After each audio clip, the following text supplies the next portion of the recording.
Good morning. Good morning, everyone. We were going to be watching a video right now about numbers, but we're not going to because Christy just preached my sermon. So I don't think we need to do the video. We're doing this Old Testament series, and we're journeying through like the people did in the stories that we're reading, right? It's our story. These are our origins, and it's our journey too. And the book of Numbers is the story of God's people journeying to the promised land. So this land is been a promise for them for a lot of years. And we're going to talk about the origins of that in a second.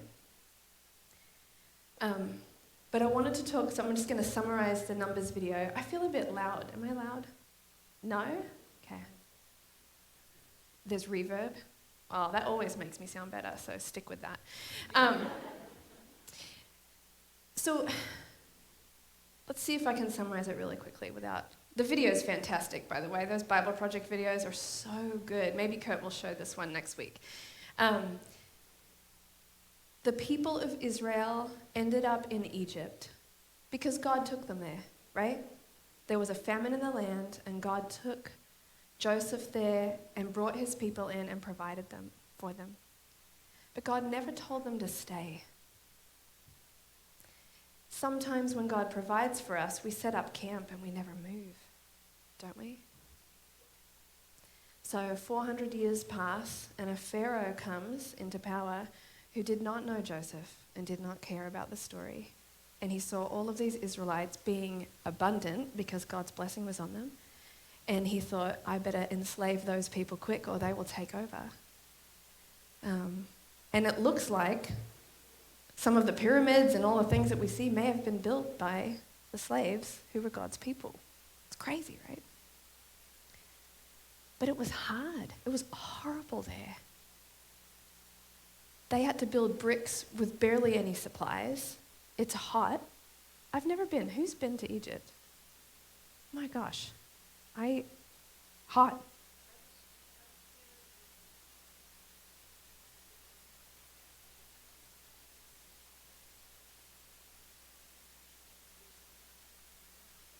And they're doing manual labor. The conditions were terrible, despite what we're going to read in a second. Because they conveniently forgot how bad it was. I also do that. Anyway, God hears their cries in a perfect time. He uses Moses to bring them out. Okay, we're fast-tracking the story that we've been studying for the past few months, okay? So the people come out of Egypt and they head directly to, no stops, immediately there, the promised land, right? No. God could have done that. We've talked about that before. He could have literally picked them up and put them in the promised land. He did that with other people, immediately transported them. So it's not like he can't do that, right? No, he had them journey through wilderness. And this is where our story mimics this story, right? We also were saved out of slavery to a mindset like Egypt. And we're being led through the desert, which is our getting to know God, being set free process. So then when we get to this promised land, we can take it. We're ready. We're equipped, right? But I don't like the wilderness. I don't even like camping. I've talked about that. But here's what happened, and this is what we're going to talk about today. They get to the point where God says, let's go scout out the land and you can take it. And what happens is the people don't believe it. I don't want to be like Israel. I don't want to go through a couple years of wilderness training and then not believe him. And then they wandered in the wilderness for 38 more years. I don't want that to be my path, and I'm really glad they went through it so I can read about it and not do it, right? Be great. We've been learning about trusting and obeying the Lord for a couple months. August and September, and right, haven't we? We've been studying this, and you know, that's like 8 weeks now, so we should be good at this by now. We should be perfect at it, and yet I am not. How are you doing? Not so good. I got locked out of my house and my car this morning. Josh had to drive back 25 minutes down to our house. Adam texted me, if you lived in Bellevue. Thanks for rubbing it in. Where is my friend Adam? Anyway, so I stood outside in the glorious sunshine, and I thought, I would like to complain about this right now. But I'm preaching on not complaining, so I will not complain. Anyway, I don't want to be like Israel. So, our youngest kiddo, Zeke, when he was, I think, between 1 and 2, to be honest with you, I really don't have many memories from when my kids were little, because you have no sleep when you have little kids. And so I'm like, something happened. They're alive now. They must have been small. But I do have this memory of, so there was this kind of phase in Zeke's life where he was so smitten with Josh, like just loves his dad. And he would like watch Josh at all times, right? And like a little shadow. And if Josh made any kind of a move, like reach for his keys, open the coat closet, make any kind of move, this little tiny kid would book it, go run, pick up his little shoes and hold them up and go, me go too? Me go too? Me go too? Like he wants to go too. And when I think about the kind of person I want to be in the kingdom of God, I want to be like that. I want to be where God says, go and scout out the land, and there are giants there, we're going to read about that, that I pick up my little shoes and go, let's go. I don't care. So today we're asking, is there anything holding me back from trusting God? It's exactly what Christy just talked about. That's what we're talking about today. That sound okay? All right. Carrie Turner's praying. Thank you, Carrie. I'm so excited. Love you. You know what to do. Pray for our church. Pray for another church. All right. God, Jesus, we just pray to you that today you would speak to us and that we open our hearts, minds, souls to hear from you, God. That you would speak through Justine so that we would learn to trust you and take your word for what it is and get excited and want to go with you, God, on whatever adventure you take us on.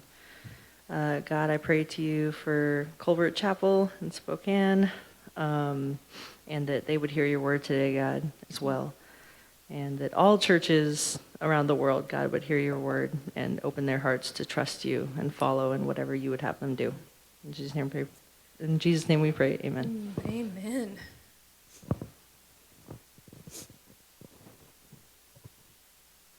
Okay. Now I'm kind of wishing that I'd played that video. Should I play it right now? Yeah. Okay, let's play it. Guys, can we play it?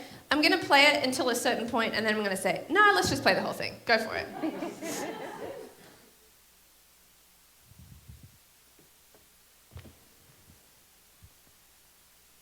The book of Numbers gets overlooked, partly because it has a really boring name. Which is a shame. In the Hebrew tradition, the book's name is Bamidbar, which means in the wilderness. And it's an epic travelogue about Israel's journey through the desert on their way to the land promised to Abraham. Now, this pilgrimage should only take about 2 weeks on foot. But instead, it takes them about 40 years. That's crazy. It's practically half of someone's lifetime. Yeah, it's a very long camping trip with lots of interesting stories, but let's remember, it's most helpful to back up and start with how this book is designed. Right. So the book is broken up into 5 sections. There are 3 wilderness locations, broken up by 2 road trips that link all the pieces together. The first wilderness section is Mount Sinai, right here on the map. And then in the second section, they travel to a region called Paran. A whole bunch of things happen here in the wilderness of Paran. And then in this 4th section is Israel's road trip to Moab. The book ends with a large section in the wilderness of Moab, right across the Jordan River from the Promised Land. Now, through all of these sections, the storyline just flows like a gripping, dramatic movie. Everything starts great, but then the trip goes horribly wrong, and it all ends with the final redemptive moment, the surprising act of God's grace. So let's jump into this story. It all begins at the wilderness at Mount Sinai, and we've become really familiar with this mountain. Yeah, if you remember, Israel came here after Egypt, and they formed a covenant with God here, got the 10 Commandments here, built the tabernacle here, and they've been at this mountain for 1 full year. And now they take a census to number the people as they prepare to leave. Right, and they're given these instructions for how to organize all those people in the camp. God's presence in the tabernacle, and then the tribe of Levi and the priests around it, and then the rest of the tribes around them. And this pattern, it's this visual symbol for how God's holiness is at the center of their existence as a people. And they're told that when the cloud of God's presence moves, they're to pack up and travel with it. Yeah, the Ark of the Covenant is carried by the Levites out in front, and then the tribe of Judah, and on and on. And this order is also a symbol for how God's holy presence is their leader and guide through the wilderness. We begin the second section of the book with enthusiasm as they leave Mount Sinai and travel up to Paran. God's with them, everything's organized. This is going to be great. But it's not great. After just 3 days on the road, the people are complaining about their hunger and thirst, and then even Moses' brother and sister start bad-mouthing him in front of all the people. Not a great start. But now we're into the third section, the wilderness of Paran. This is where they send the 12 spies to scout out the promised land. 2 of those spies come back and they're really optimistic. But the other 10 are freaked out, and they don't trust God, and they go around saying, we're going to get annihilated in there. And so they start a mutiny, and they try to appoint a new leader who's going to take all the people back to Egypt. And so basically, they are refusing to go into the promised land, and God honors their choice.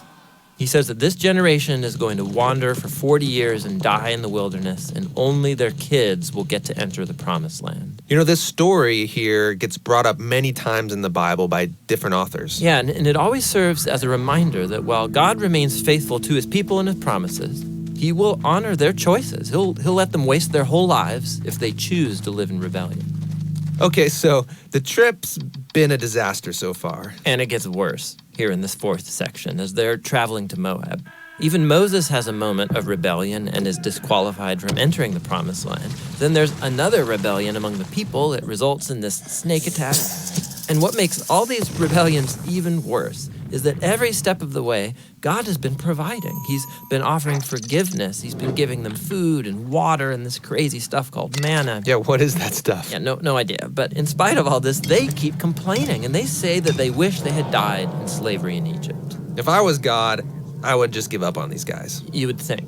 But that's what makes this story in the final section so surprising. Israel has just arrived in Moab, and the king of Moab, he's freaked out that this huge group of people is traveling through his land.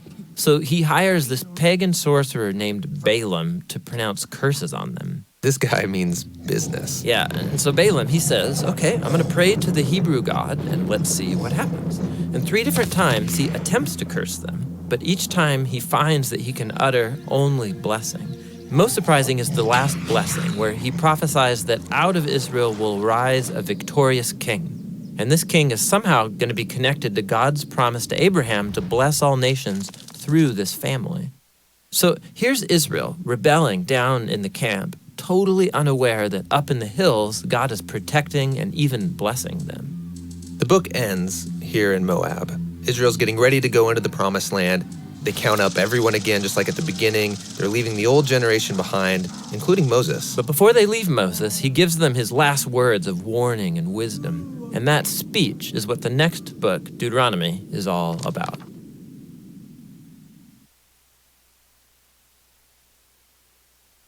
Those videos are amazing. So good. And do you see how that totally fits with what Christy was saying? When we have God's perspective, it changes everything. So, Numbers is this wilderness journey to get to the promised land. So let's talk about what the promised land is, all right? This is where the original promise came from. So just remember that God had a great idea, and it was you, and it was me, and it was us, right?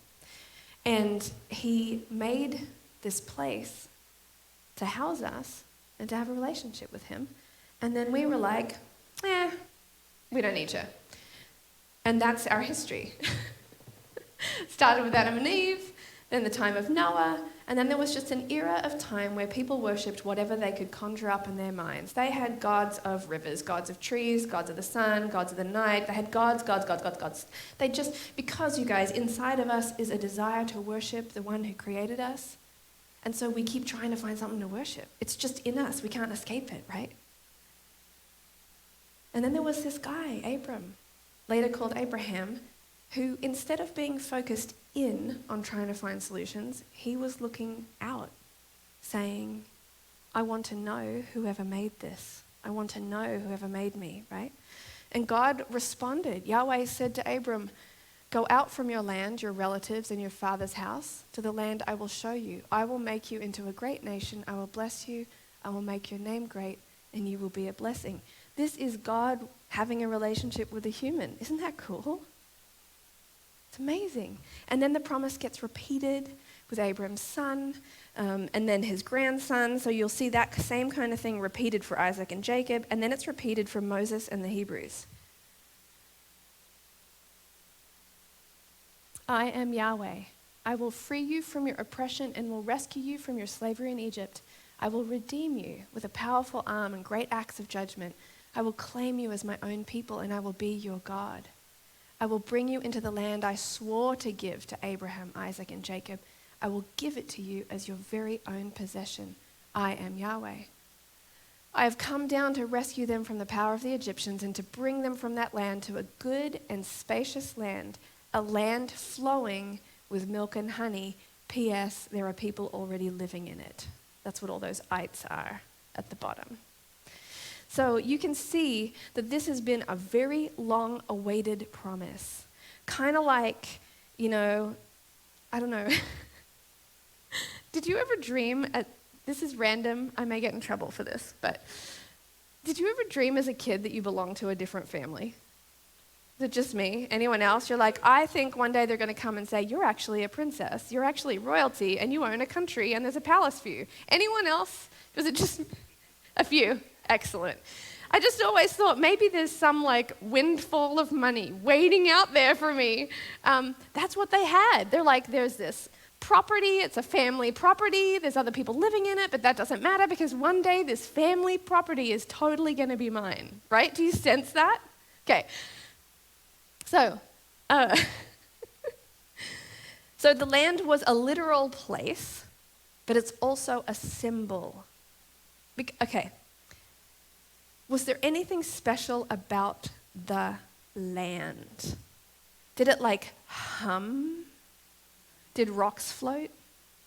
Do you know what I mean? Was it a portal from heaven, that land? Was it the only place God's presence was? Tell me, was there something special? Do you know what I'm saying? Well, it was fertile and it was strategic. I mean, it put them in a very influential place at the time. But God didn't live there. Okay? Do you know what I'm saying? But it's a symbol for rest and abundance and provision and all the things that we kind of dream of, right? I would love to be independently wealthy and not have to work. I would work because I like it. Anyone else kind of feel that way? Everybody? We're just calling it. Zach says everyone. And we are looking forward to the day when we have that. And that is what eternity with God is going to be, right? But that land wasn't, I don't know. Do you know what I'm saying? It wasn't more special than anywhere else necessarily. However, it sounds pretty good. It's flowing with milk and honey. Okay, so here's the story so far. A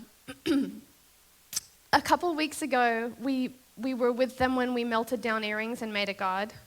You guys remember that? It's the week we talked about branches. Was it the week we talked about branches down? Roots down, branches up.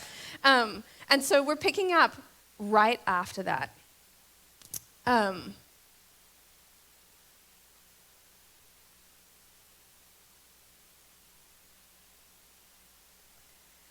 I just want to catch us up a little bit on this. remember, God asked them, do you want to be my kids? And they were like, remember they said all together, yes, we will obey everything you say. So just keep that in mind as we walk forward. Because this is not like God tricked them. Hey, I'm going to be your God. It's going to be super cool. Wait a minute, you're not doing what I'm saying? Well, now I'm mad. Do you know what I mean? This is not what happened. Right from the front, he was like, I am the creator of everything. If you want to be my kids, then you're going to have to live different from how you've been living in Egypt. Because I am holy. Holy means separate, different, right? And you have to be holy too, so you're going to be different. And here's how you're going to be different. Don't have other gods, don't make idols, don't bow down to them. Okay, cool. Let's melt our earrings down and make some idols and bow down to them immediately. So that's what we talked about 2 weeks ago, okay? Yahweh spoke to Moses. This is after that whole fiasco, because there was punishment after that, including some people got killed. Because you can't just make idols and bow down to them when you said you wanted to worship God, right? Okay. Yahweh spoke to Moses, go leave here, you and the people you brought up from the land of Egypt. So they've been at Mount Sinai for that year, right? And so finally God's like, it's time to move. This is exciting. Strike camp. Is that right? Did I say strike camp? Is that a thing? Okay. Is that like a camping term, babe? Hear me. I'm being cool. So we're going to go to the land I promised. I will give it to your offspring. I will send an angel ahead of you and will drive out the Canaanites, all the people. Go up to a land flowing with milk and honey. We've got to keep remembering what that means. Abundance. Milk means cows or almonds, either way. Definitely cows. And honey, what does that mean? There were flowers there. You know, this is symbolic of like the best place, right? But I will not go with you because you are a stiff-necked people. Otherwise, I might destroy you on the way. As a parent of small children, I have felt that way sometimes. Get in the car. Get your shoes on and your socks. Socks are negotiable, Zach. I don't care. Just get your shoes on so we can go. But do you sense God is not happy? And I'm not going to journey with you anymore because I'm feeling on edge about you. When the people heard this bad news, they mourned and didn't put on their jewelry. You guys, this made me laugh so hard. Hey, I don't feel like wearing earrings today, do you? I mean, ever since we melted some down and made a god and then some people died, I don't know. I don't feel like wearing jewelry anymore. Is this funny to you? It's so funny. And then look, they remained stripped of their jewelry forever onward. I could just see them in the morning getting dressed. Like, it cracks me up. Okay. If your presence does not go, Moses responded to him, don't make us go up from here. How will it be known that I and your people have found favor in your sight unless you go with us? I and your people will be distinguished by this from all other people on the face of the earth. Yahweh answered Moses, I will do this very thing you have asked, for you have found favor in my sight, and I know you by name. Moses called in a favor. I know you're mad, but we can't go without you. Yahweh passed in front of Moses, calling out, Yahweh, I am the God of compassion and mercy. I am slow to anger and filled with unfailing love and faithfulness. I lavish unfailing love to 1,000 generations. I forgive iniquity, rebellion, and sin. But I do not excuse the guilty. I lay the sins of the parents upon their children and grandchildren. The entire family is affected, even children in the 3rd and 4th generations. This is a display of knowing who God is, right? I will go with you But do you know why I will go with you? Because I am loving and merciful. But don't mistake me. Sin has consequences. You worship other things, that gets poured out on your children and your children's children and your children's children's children. Right? This is like a do not mess with me statement. Because we treat God as common, don't we? Sometimes. He won't mind. It's just a little golden calf. It's not like a major one. He won't mind. You know what I'm saying? And we don't get it. Moses immediately threw himself to the ground and worshipped. And he said, "Oh Lord, if it is true that I have found favor with you, then please travel with us. Yes, this is a stubborn and rebellious people, but please forgive our iniquity and our sins. Claim us as your own special possession. Look, I am making a covenant. I will perform wonders in the presence of all your people that have never been done in the earth or any nation. All the people you live among will see Yahweh's work, for what I am doing with you is awe-inspiring." This is how good God is. He comes back and says, not only will I forgive you, but I'm going to do awe-inspiring things in your life and through you. "Observe what I command you today. I'm going to drive out before you all the people that live in the land. Be careful not to make a treaty with the inhabitants of the land that you are going to. Otherwise, they will become a snare among you." Spoiler alert. They do that. Yeah. All right. So we're back on track. The people are willing to trust and obey, and off we go without their jewelry. All right, so fast forward, we're halfway through Numbers, right? So we've gone through that first travel. Did you like how they called it a road trip? Don't you love this video? It's hilarious. So we did our first road trip. We're in the middle, and God's saying, let's send out some scouts. Okay? Yahweh spoke to Moses, "Send men to scout out the country of Canaan that I'm giving to the people of Israel. Send one man from each ancestral tribe, each one a tried and true leader in the tribe." Are these just random guys?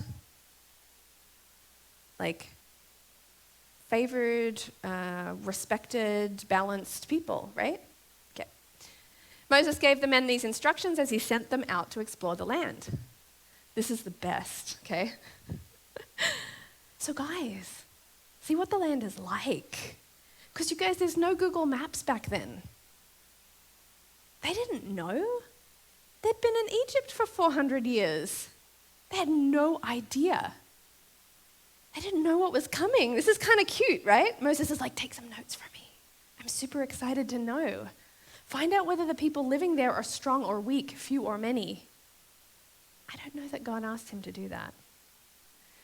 See what kind of land they live in. Is it good or bad? Is there really milk and honey? Because, you know, manna is getting old. Do their towns have walls? Or are they unprotected like open camps? How easy is this going to be? Is the soil fertile or poor? Are there many trees? Do your best to bring back samples. Don't you love going to Costco when there's samples? Like, do your best to bring back samples.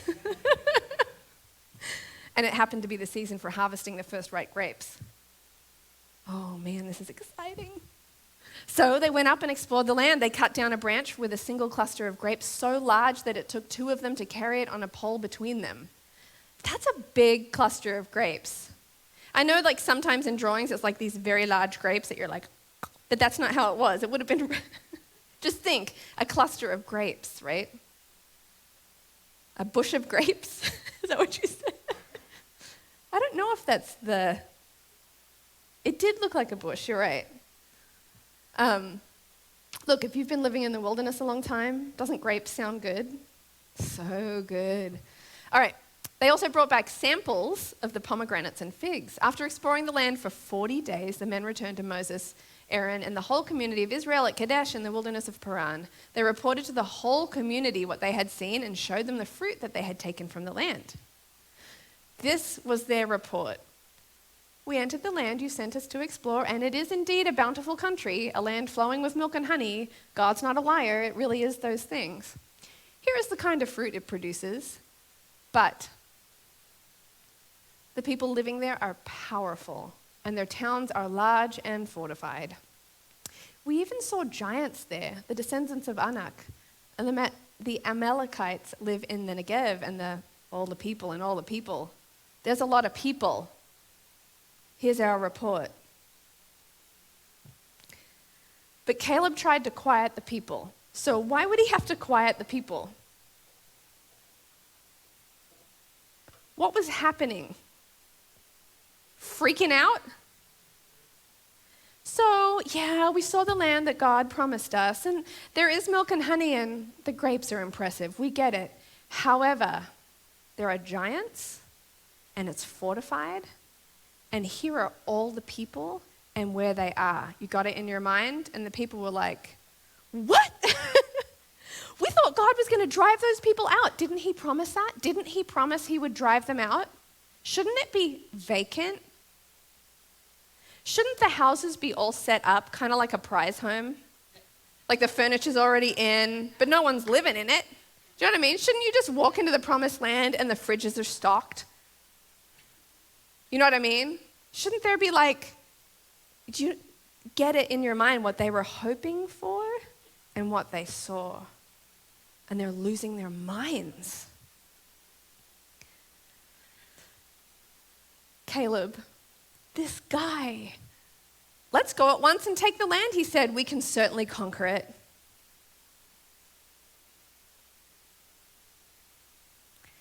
But the other men who had explored the land with him disagreed. We can't go up against them. They are stronger than we are. So they spread this bad report about the land among the Israelites. The land we traveled through and explored will devour. We're just now exaggerating for effect. Do you know what I mean? Now the land is going to eat you up, you know? Anyone who goes to live there. Not even anyone who goes to battle. This is a no-go zone, people. This is off. We're not doing this. We're out. All the people we saw were huge. No longer just that one group of big guys. Now everybody's giant. We even saw giants there, the descendants of Anak. Next to them, we felt like grasshoppers. And that's what they thought too. Because apparently we talked to them and found out what they thought of us, and they told us that we looked like grasshoppers. I mean, let's just blow it out of proportion. I understand this. I do this all the time. Don't you? This is bad. This is so bad that X, Y, Z, I'm just going all the way. Then the whole community began weeping aloud, and they cried all night. Their voices rose in a great chorus of protest against Moses and Aaron. If only we had died in Egypt, or even here in the wilderness, they complained. Why is Yahweh taking us to this country only to have us die in battle? Our wives and babies will be carried off as plunder. We're getting super dramatic. Wouldn't it be better for us to return to Egypt? Yes, that is a fantastic idea. Let's go back to our slavery. Making bricks wasn't so bad, right? Let's choose a new leader and go back to Egypt. Then Moses and Aaron fell face on the ground before the whole community of Israel. Two of the men who had explored the land, Joshua and Caleb, tore their clothing. They said to all the people of Israel, the land we traveled through and explored is a wonderful land. And if Yahweh is pleased with us, he will bring us safely into that land and give it to us. It is a rich land flowing with milk and honey. Do not rebel against Yahweh. That's what's happening right now. God said, I'm going to give you the land and I'm going to give you the tools to take it, and it's going to be fine and I'm going to be with you. And they're like, no. It's not just fear, it's rebellion. And don't be afraid of the people of the land. They are only helpless prey to us. They have no protection, but Yahweh is with us. Don't be afraid of them. But the whole community began to talk about stoning Joshua and Caleb. Let's shut those guys up. Let's just kill them. Then the glorious presence of Yahweh appeared to all the Israelites at the tabernacle. And Yahweh said to Moses, "How long will these people treat me with contempt? Will they never believe me? Even after all the miraculous signs I have done among them? I will disown them and destroy them with a plague. And then I'll make you into a greater nation, a greater and mightier nation than they are." I'm transferring it. I changed my mind. Not the descendants of Abraham, just the descendants of Moses. But Moses objected. You gotta really love Moses, don't you? "If you slaughter all these people with a single blow, the nations that have heard of your fame will say, 'Yahweh was not able to bring them into the land he swore to give them, so he killed them in the wilderness.'" That is chutzpah right there.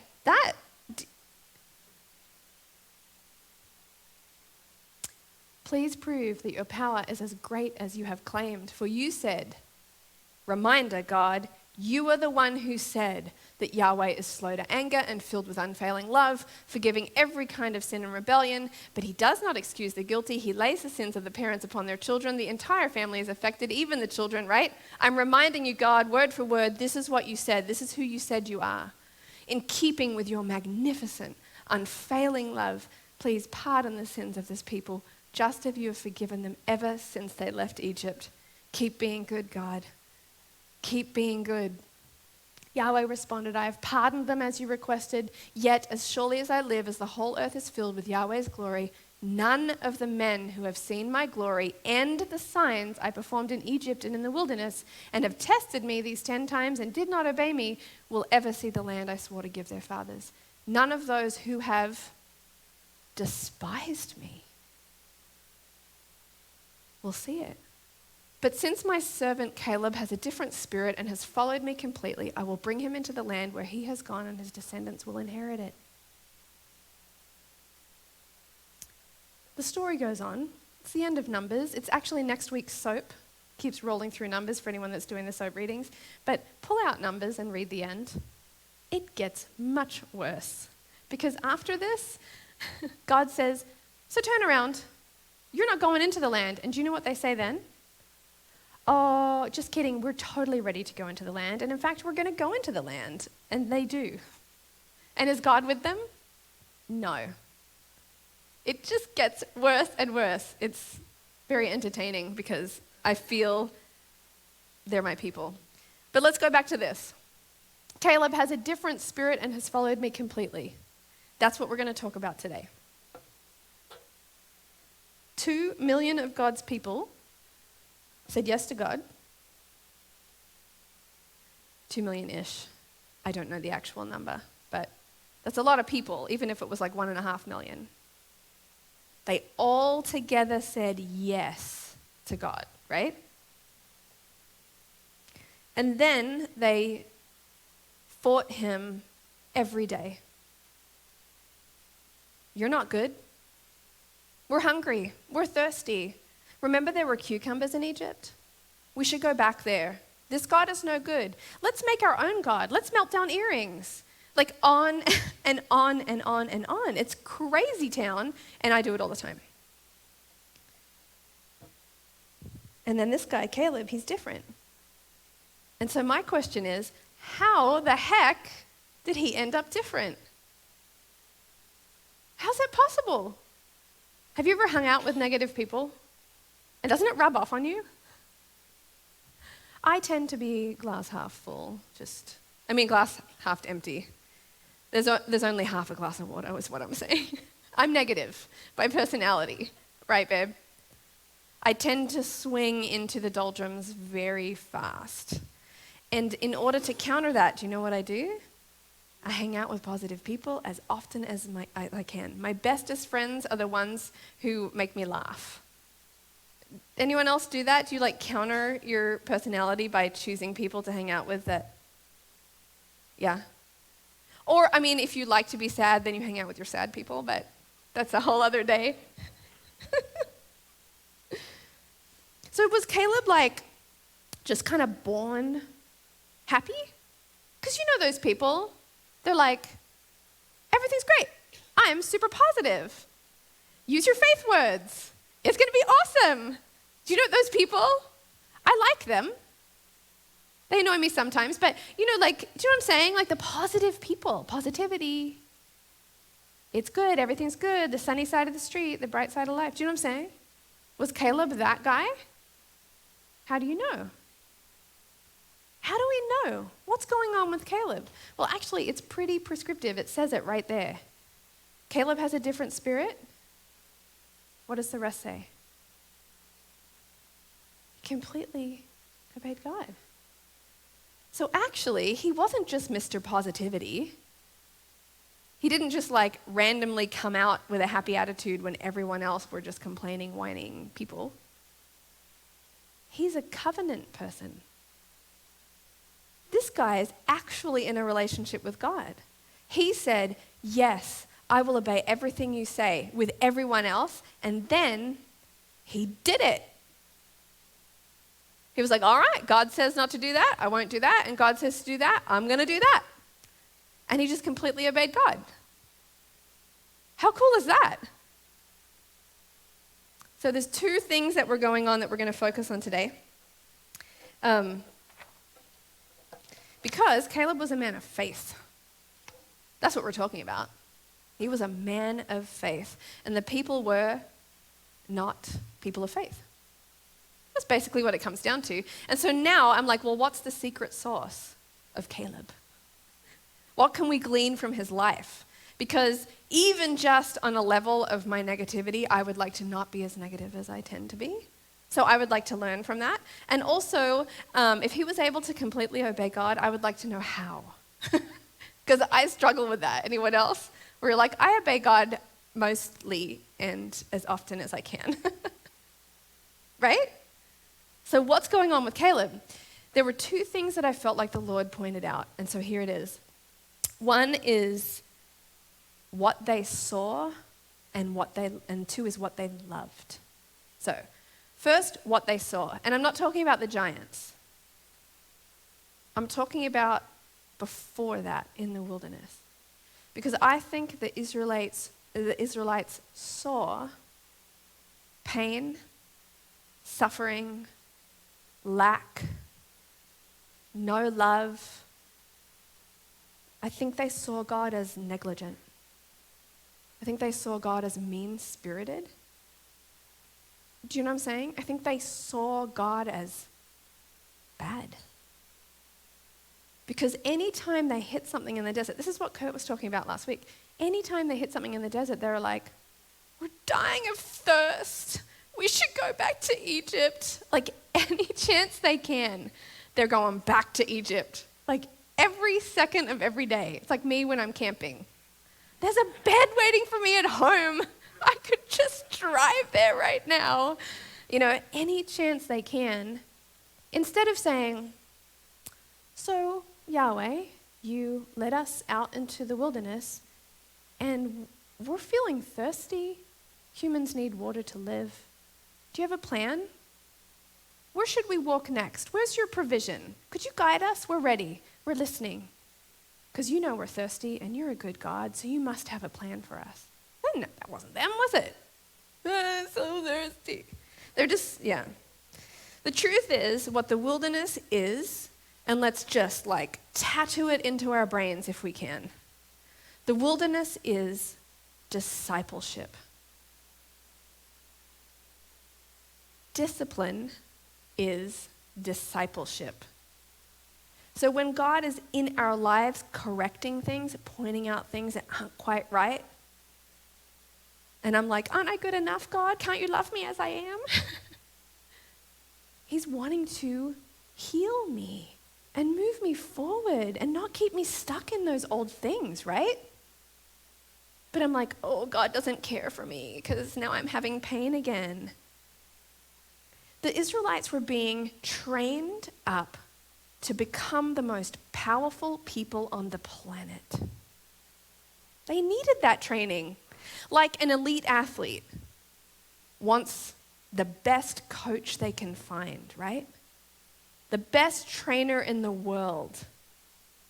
And they're okay if that trainer says, run another lap, 10 more reps, stop eating that thing, right? Stop going out with your friends. Get a good night's sleep. And that elite athlete says, heck yes, I will do all the things because I am reaching for a goal. And I'm not going to get distracted, and I'm okay. My friends are going out, that's fine. I'm going to bed because I'm in training, because I'm becoming something powerful. And so the Israelites saw the pain and what they were lacking and all the sad things, and I really believe Caleb was like, I'm in. Train me more, God. Bring it. I want to learn the lessons. And the reason why I say that is because everyone else saw the giants and lost their minds, and Caleb was like, let's go. This is not the first time he's obeyed a hard thing, right? This is not his first rodeo with the Lord. He's ready. I'm not worried. Let's do it. He says, let's go. I've followed Yahweh before. He's always come through. I've seen the miracles, and I've been prepared, and now I'm ready. Let's do it. Cool, right? Being disciplined by the Lord is an honor. It's a privilege. It's a gift. Oh man, it doesn't feel that way, does it? A few years ago, I was singing with a group, and one of the guys that was playing in the band pulled me aside afterwards, and he goes, hey, you're a bit flat. And I was like, oh, like the worst thing as a singer is whether you're flat or sharp, because it's very hard to fix. Sometimes you just got out of the wrong side of bed. That's just how your voice is. Whereas with a guitar, you can get out your tuner and like tune it, right? Your voice is very hard to fix. And I felt really hurt by this guy saying it to me. And I was like, thanks, I don't know what to do. And he goes, wait. You know I am talking to you, right? Because I know you can be better. If I thought you couldn't improve, I wouldn't even be talking to you right now. That's God with us. He doesn't point out what's wrong with you just for kicks. He's sharpening you because you can be better. You can be whole. You can be set free. You don't have to keep being addicted to what you're addicted right now, right? Thank the Lord. He's calling us out. He's making us better. So we have to see truth. Let's see wilderness and discipline as a gift. My child, don't make light of Yahweh's discipline, and don't give up when he corrects you. For Yahweh disciplines those he loves. And he punishes each one he accepts as a child. And as you endure this divine discipline, remember that God is treating you as his own children. Who ever heard of a child who was never disciplined by its father? Well, we have, haven't we? And we know what happens. If God doesn't discipline you as he does all of his children, it means that you are illegitimate and not really his children at all. So if you are not feeling God pressing against you, asking you to grow and change, you may actually want to wonder whether you're walking with him at all. We should constantly feel pressure to change. It's actually evidence of his love. Oh, I don't like this sermon.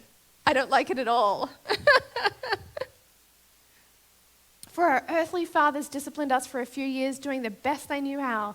But God's discipline is always good for us,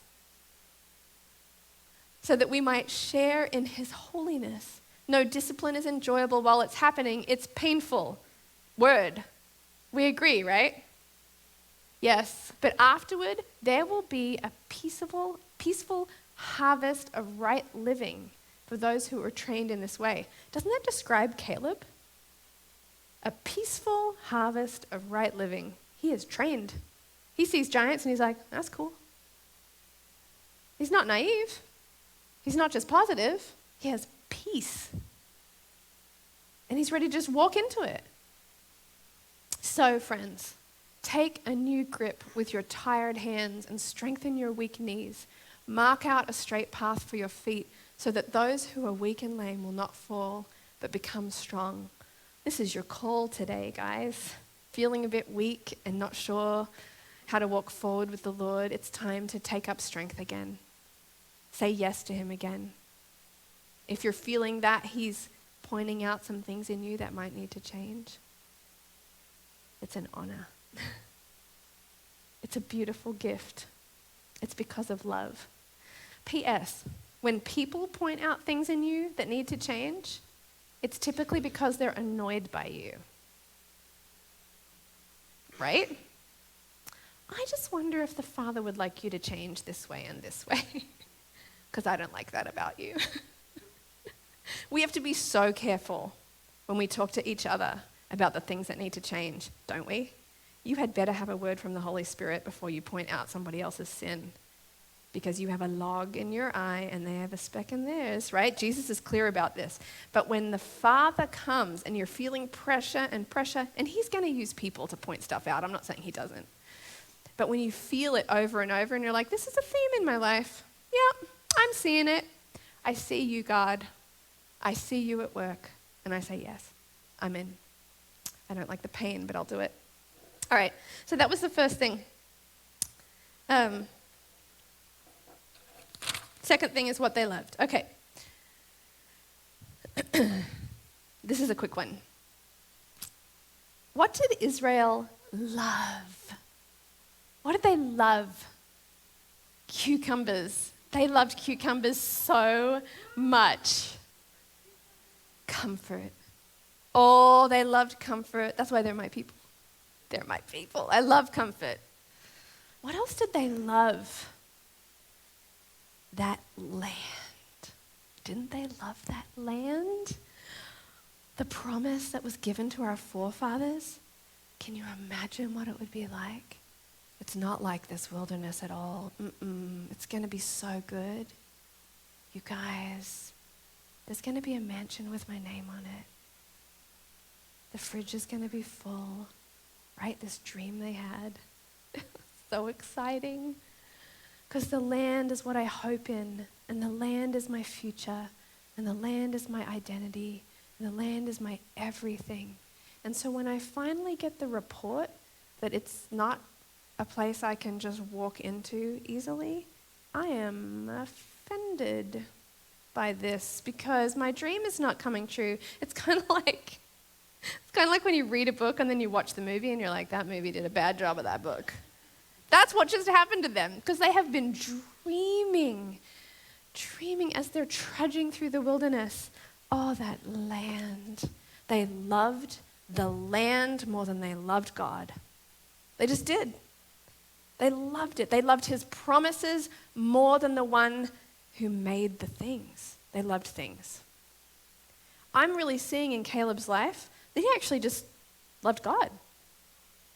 I actually wonder if Caleb cared about the land much at all in that moment. Because I think he was like that 2-year-old with his shoes up. I go too. Where are we going? Oh, it's the land? Cool, let's do it. Like, no biggie. Oh, it's not the land? That's okay. We'll just, you know what I mean? He just was in love with God. And I think he became in love with God by following his ways, roots down, branches up, and he was totally cool with whatever God wanted to do because his love was in Yahweh. Yahweh had become his promised land. Because remember, they already had the presence of God in the wilderness with them. Like I said, that land wasn't how they would meet God. They'd already met God. That land isn't how they would have provision. They already had miracle food. Miracles upon miracles upon miracles. There were not more miracles in the land. Do you know what I'm saying? And through that discipline and that following of God, Caleb learned to love God. Sometimes I feel like, well, I can obey God, but how do I love God? Love is this weird thing to me. I never feel like I love enough or I feel enough love. I always feel like, I don't know, maybe I should love things more than I do, or I don't know, I'm like, am I hitting, do I love God? Do I love God? I don't know, we sing that I love you, God, but what is love? Do you guys ever feel that way? It's kind of ethereal and it's kind of weird. And I think love is the fruit of relationship, of connection. I don't think we love and then that's how we feel connected. I think we get connected and that is the feeling of love. Does that make sense? And so Caleb grew his connections through obedience and trust, and now God is his everything. It's super cool. So Loving other things, idolizing other things, it just creeps into our lives, doesn't it? It just creeps in. For me, last week, Kurt had us write things, right? And we brought them down to the stage, and it was the thing, right? It was that thing that we just knew. If I could have this thing in my life, everything else would be better. And we brought it to the front of the stage. Mine was healing, because I'm still dealing with some chronic illness stuff, and I just really would like to be healed. And so quickly, you guys, so quickly, I love healing more than I love him. It's just very quick. It happens super quick. Usually triggered by pain, you know? And I'm like, I sure would love to be miracle healed, Father. Would you heal me? And I love it more than him. It just creeps in. The state of the land didn't affect Caleb. It just didn't. So, this is what's holding us back from really trusting and obeying him. It's called faith. And look at, if you were to describe faith, it's almost like describing love, right? How do you describe faith? It's believing in something. Like you sit on a chair and you think it'll hold you up, that's faith. Have you heard all the images of what faith is? We've got a great one here in Hebrews. Without faith, it is impossible to please him, for whoever would draw near to him must believe that he exists and that he rewards those who seek him. Here is our working definition of faith. Faith is, 1, believe that he exists. There you go. That's the first step. Second step, that he rewards those who seek him. Basically, he's good. God is there and he's good. That is faith. And so Caleb, this man of faith, was like, well, if there's giants in the land, must be good. Because God's good. I'm walking with him. I trust in him. So we're good. So this thing that's holding us back from truly being able to obey and trust him fully, it really does come back to being two and having some shoes and holding them up and saying, let's go. Let's go. Actually, Matthew 18 says it really well.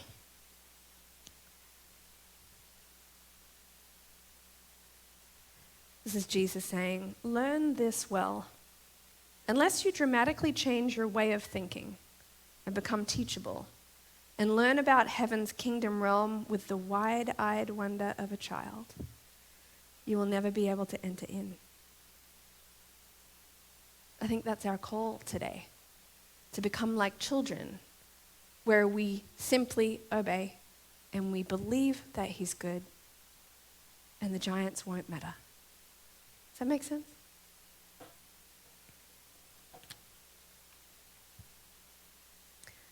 We've been for 3 months, for 2 months, learning about trusting and obeying God. And it just feels like layer by layer, God's healing us and moving us forward to trusting him more. And today's next step is go back to having faith like a child.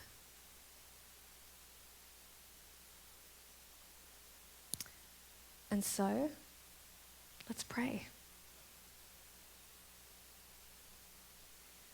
Father, I want to acknowledge and recognize that I have seen your discipline as you not being loving, and I've been so wrong. God, I am sorry. I believe that your training is for my good. And I say yes. And God, I have loved your promises more than I have loved you. And I don't want to be like Israel. I want to be like Caleb. I say, and I choose to believe that you are good. And I take on your perspective, like Christy shared this morning. That Israel was in the valley saying that you were no good, and at the same time, there was that guy speaking blessings. God, that we would trust you, that we would trust you.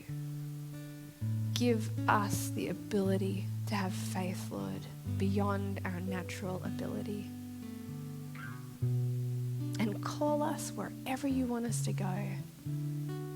We just hold out our little shoes and say, I go too, God. Reach forward and grab your communion. Jesus is the way we can do this. He is the one that gives us the strength. If you struggle in this, don't do it on your own. You can't do it on your own. God loved you so much that he sent his son to save you, to set you free. And all we have to do is say, yes, I accept. And so this cup with the bread is a symbol of his body that was broken for us. So we don't have to be broken, even though we deserve it, because we're the ones who mess up. And Jesus is in our place. And so we take this bread and we say, thank you, Jesus. I accept your gift to me. And his blood was poured out to clean us from the things that make us dirty, the things that make us unable to follow him. And so we drink this cup as a symbol that we need help, don't we? Jesus, we drink this cup of your blood saying, fill us with your power, fill us with your ability to walk with you well. We drink.